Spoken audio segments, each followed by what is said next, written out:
नमस्कार. मी समीर माचवे. मी एक financial freedom coach आहे आणि माझ्या या फिंदास मराठी चॅनलमध्ये मी आपलं स्वागत करतो. पेटीएमचा आत्ता एक मोठी न्यूज आलेली आहे की पेटीएम बँकवर काही रिस्ट्रिक्शन्स आरबीआयने टाकलेले आहेत आणि हे रिस्ट्रिक्शन्स कुठल्या स्वरूपाचे आहेत, याचा काय परिणाम होणार आहे तुमच्या माझ्या आयुष्यावर, हे सगळं आपण या छोट्याशा व्हिडिओमध्ये बघणार आहोत. त्यामुळे हा व्हिडिओ शेवटपर्यंत बघायला विसरू नका. राईट. सो आपण पुढे जाऊयात, आजच्या विषयाकडे वळूयात. आता सगळ्यात पहिले या गोष्टीचा इम्पॅक्ट जो आहे आरबीआयच्या या निर्णयाचा, तो आपण सगळे पेटीएमचं ॲप वापरतो, हे खूप कॉमन गोष्ट आहे, किंवा पेटीएमचं वॅलेट वापरतो, ह्याच्यावरती पहिला परिणाम काय होतोय तो आधी बघूयात. बहुतांश लोकांकडे असं मानलं जातं की 3-3.5 कोटी लोक हे पेटीएमचं ॲप वापरतात, कदाचित जास्तही वापरत असतील. सो सगळ्यात पहिले म्हणजे या पेटीएमच्या ॲपमध्ये आपण पैसे टाकू शकतो 29 फेब्रुवारीपर्यंत. सो ती शेवटची तारीख आहे. जर तुम्ही पेटीएम ॲप तुमच्या पेटीएम बँकशी लिंक असेल तर मात्र तुम्हाला अडचण येणार आहे. तुमचं पेटीएम ॲप वेगळ्या बँकेशी लिंक असेल, पेटीएम बँक सोडून, तर मात्र 29 फेब्रुवारी नंतर सुद्धा तुम्हाला अडचण येणार नाही, कारण the money will ultimately end up in a different bank, not Paytm bank. कारण ऍक्शन जी झाली ती पेटीएमच्या बँकेवर झालेली आहे. पहिली गोष्ट, 29 फेब्रुवारीपर्यंत गव्हर्नमेंटने, आरबीआयने आपल्याला हा कालावधी दिलाय की त्याच्यामध्ये लोक पैसे टाकू शकतात. ह्या वॅलेटमध्ये, हे जे काही पेटीएम तुमचं वॅलेट आहे त्यातनं विड्रॉल मात्र तुम्ही नंतर करू शकता. ही खूप चांगली गोष्ट आहे. म्हणजे खातेदाराच्या हिशोबाने, मर्चंटच्या हिशोबाने जर पेटीएम मधनं पैसे विड्रॉ करायला बंदी घातली असती तर मात्र खूप मोठं पॅनिक झालं असतं. फॉर्च्युनेटली ही गोष्ट चांगली झाली आहे. इथे आपण ही गोष्ट लक्षात घ्यायला पाहिजे की पेटीएम हे मागच्या 4-5 वर्षापासून सातत्याने त्यांच्यावरती ही गदा येते कुठल्या ना कुठल्या ऍक्शनची. It is a defaulting bank. So तिथे आपण केअरफुल राहिलं पाहिजे. आधी आयपीओ त्यांनी आणला. आयपीओ पण खूप बहुतांश अनालिस्टचं मत आहे की अव्वाच्या सव्वा कॉस्टने आणला. नंतर त्याची शेअर प्राइस खाली पडली आणि नंतर खूप साऱ्या इरेग्युलॅरिटीज सातत्याने होताना दिसतात मागच्या 5 वर्षात. आणि शेवटी आता ही ऍक्शन झाली आहे की बँकेला त्यांनी ऍक्शन्स अशा घेतल्या आहेत की त्याच्यामुळे त्यांचं ऑपरेशन ऍटलीस्ट स्टॉल केलेलं आहे तुर्तास. सो 29 फेब्रुवारी नंतर मात्र कुठल्याही ॲपमध्ये पेटीएम बँकशी जर तुमचं हे लिंक असेल तर त्या बँकेमध्ये तुम्हाला कुठल्याही प्रकारचं डिपॉझिट करता येणार नाही. आता याचा प्रॉब्लेम होणार आहे बहुतांश मर्चंट्सला देखील, कारण त्यांनी जर पेटीएमचं ॲप आणि पेटीएमचा QR घेतलेला असेल आणि पेटीएम बँकला पण लिंक असेल तर त्याच्यामध्ये आपण लोकांनी, कन्झ्युमर्सनी केलेलं पेमेंट कसं घुसेल हा मोठा प्रश्न आहे. आणि मग ते पेमेंट त्यांना कसं मिळेल हा मोठा प्रश्न आहे. सो इथे this is a big catch that I see as a concern. AEPS Aadhaar enabled payment system आहे, इमिजिएट पेमेंट सर्व्हिस आणि UPI बेस्ड, या सगळ्या गोष्टींवरती कुठल्याही पद्धतीने पेटीएम बँकमध्ये आपल्याला 29 फेब्रुवारी नंतर पैसे टाकता येणार नाही. So everything it is blocked, all gates are close after 29 फेब्रुवारी. आता प्रीपेड इन्स्ट्रुमेंट्स, काही प्रीपेड इन्स्ट्रुमेंट्स पेटीएमनी इश्यू केलेले आहेत, त्यांचं काय होईल, त्यांचं भवितव्य काय आहे. आता हे प्रीपेड इन्स्ट्रुमेंट कुठले आहेत पहिले ते बघून घेऊ. तर पेटीएमनी फास्टॅग खूप मोठ्या प्रमाणावर ॲडव्हर्टाईज करून फास्टॅग दिलेलं आहे. हे एक प्रीपेड इन्स्ट्रुमेंट आहे, आपल्याला त्याच्यात आगाऊ पैसे टाकायला लागतात. आता हे फास्टॅगवरती डायरेक्ट गदा आलेली आहे, कारण ज्या लोकांचे पेटीएमचे फास्टॅग आहेत त्यांना कंपल्सरी 29 फेब्रुवारी नंतर नवीन फास्टॅग घ्यावेच लागतील, नाहीतर त्यांना डबल भुर्दंड टोल नाक्यावर पडेल. पहिली गोष्ट. गिफ्ट वाउचर्स कोणी जर दिले असतील तर ते आपण विड्रॉ करू शकतो, पण रिचार्ज नाही करू शकत. म्हणजे नवीन गिफ्ट वाउचर्स घेऊन आपण कोणाला देऊ शकणार नाही. आणि पेटीएमचे जे कार्ड होल्डर्स आहेत ते त्या कार्ड नंतर ते विड्रॉल करू शकतात, पण they cannot use that card later on to deposit any money. ह्याची जी लिमिट आहे ती आहे 1 मार्च. आता 1 मार्च पर्यंत, आता इमॅजिन करा, इतके लाखो लोकांनी पेटीएमचे फास्टॅग घेतलेत, ते सगळे टोल नाक्याला येऊन घाण करणार आहेत. सो त्यांनी आधीच हे बदललं पाहिजे, कारण टोल नाकावाला जे काही आहे टोल नाके ते याचं सोल्युशन देणार नाहीये. For them the payment has to go seamlessly. If that doesn't go you have to pay double, हा रूल आहे. त्यामुळे सगळ्यात मोठी घाण जी मला भीती वाटते ती या फास्टॅगमुळे होणार आहे, कारण त्याला तुम्ही रिचार्ज करू शकणार नाही. आणि आता गंमत बघा, त्यांनी सांगितलं की तुम्ही हे विड्रॉ करू शकता. एखाद्या माणसाच्या फास्टॅगमध्ये 500, 1000, 2000 काय त्यांनी रिचार्ज केलेलं आहे, पण त्याचं 29 किंवा 1 मार्च पर्यंत ट्रॅव्हलिंगचाच प्लॅन नाही, तो काय करेल? तो लटकून जाईल, कारण फास्टॅगचे पैसे तुम्हाला रिव्हर्स करता येत नाहीत, ते तिकडे टोल नाक्यावर गेल्यावरच कट होतात.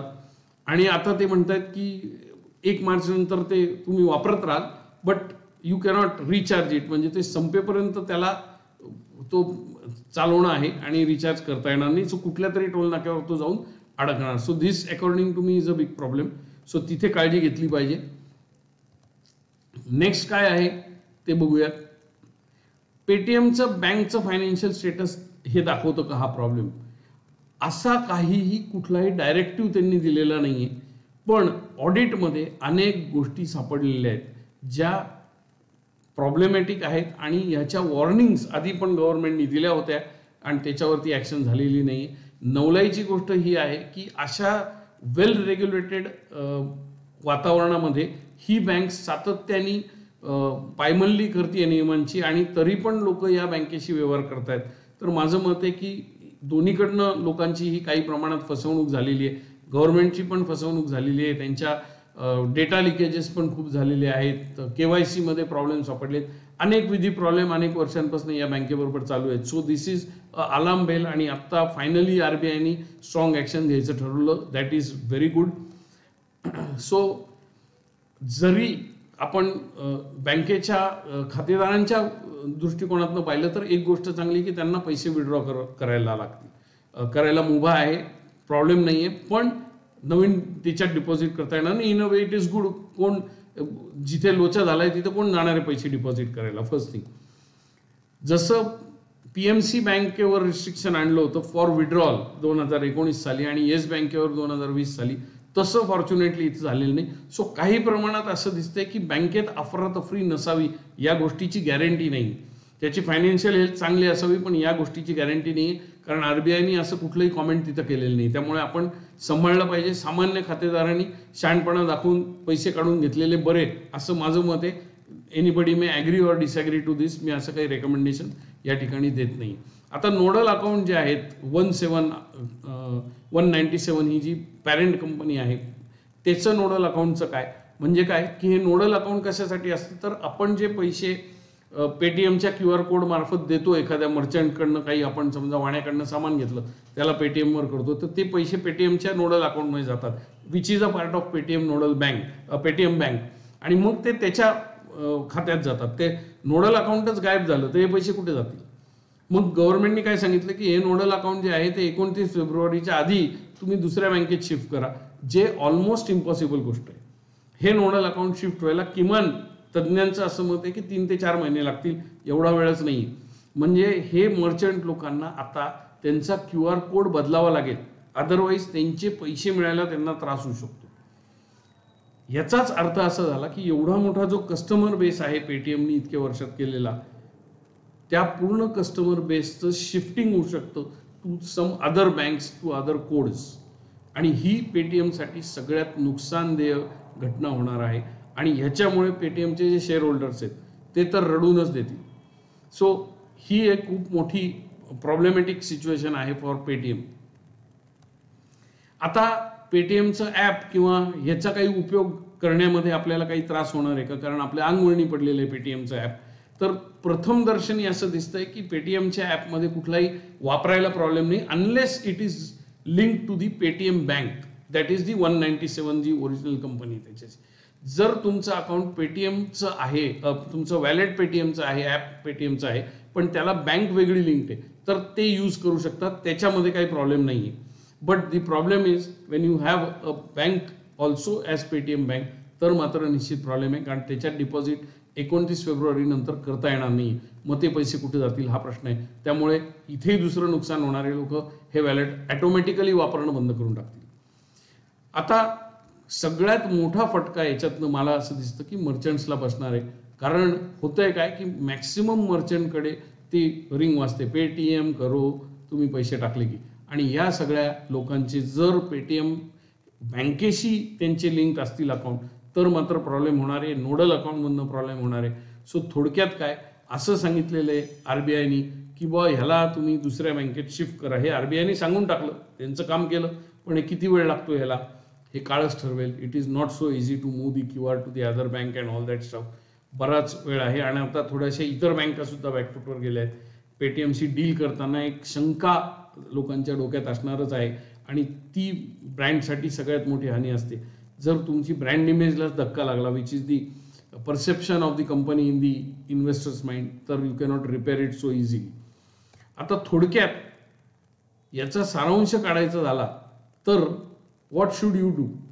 सो याच्यावरती भाष्य करणं खूप डिफिकल्ट आहे, पण मला जर तुम्ही विचाराल तर पहिल्यापासून माझा पेटीएम, ना मी पेटीएमचा शेअर होल्डर आहे, ना मी पेटीएमचे कुठलेही ॲप वापरतो.